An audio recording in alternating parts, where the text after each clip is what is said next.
Hey everyone, it's me, your Ate Foca, and again, this is another unboxing of a perfume. Kasi this is already a perfume channel. Charis, this is already an unboxing channel. Kaya, now, ano ba ang meron tayo ngayon? So, ang meron tayo nakuha, and this is actually from, nakita nyo na. Eto siya, this is Libre. Hindi ko alam paano siya basahin, but this is from YSL. Girl, this is actually one of my dream perfume. Naging dream ko, be. Kasi, ang mahal. Oo. Naging dream na lang. Kala ko dream na lang talaga, te. But, of course, ganun talaga. Pag may tiyaga, may pambili ka. Ganun. Okay, anyways, let's do the unboxing.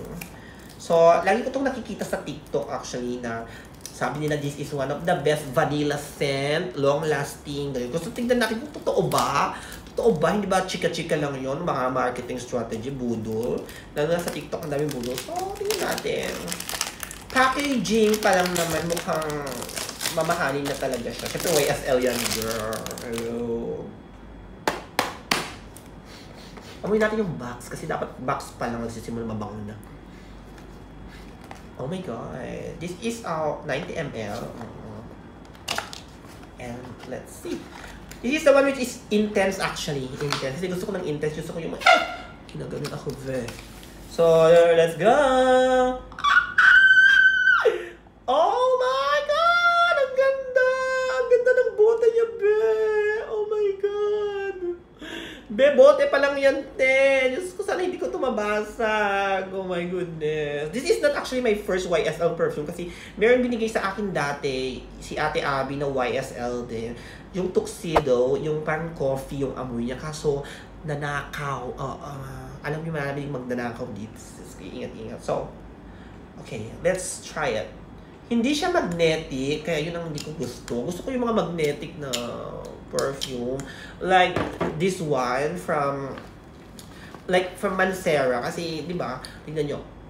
O ganon, hindi natatanggal yung takip niya. But this one, pero ang ganun packaging ng paka-classy naman ang tingnan siya. So, let's try. May sipon pa naman ako. Mahihirapan ako amoy ito, sis. Ay, bakit ayaw mare? Iba yung experience. Okay, so hayaan muna natin. Hintayin natin, sis.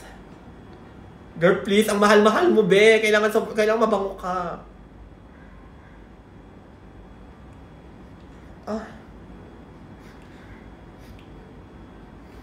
Oh my gosh. Oh my god, it's giving me mamahaling kipay.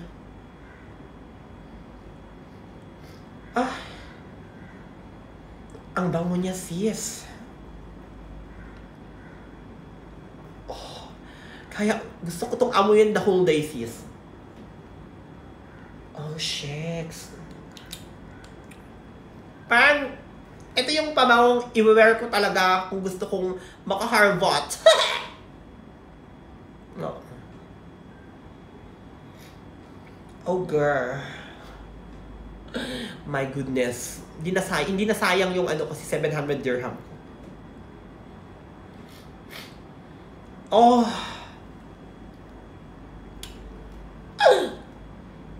Pero syempre, itetest pa rin natin kung long-lasting ba talaga to, how long will it last. Kasi may mga perfume na kahit gaano pa kamahal, pero nakadepende pa rin talaga siya sa ating body chemistry. Ano ba yun? Skin chemistry? Basta may bahala kayo dun. Hindi naman talaga ako perfumer M&M. Well, anyways, yeah, so I finally got it, and yes, sana lang talaga mabigyan niya ng hustisya yung kanyang 700 dirham kasi naloloka ako, te.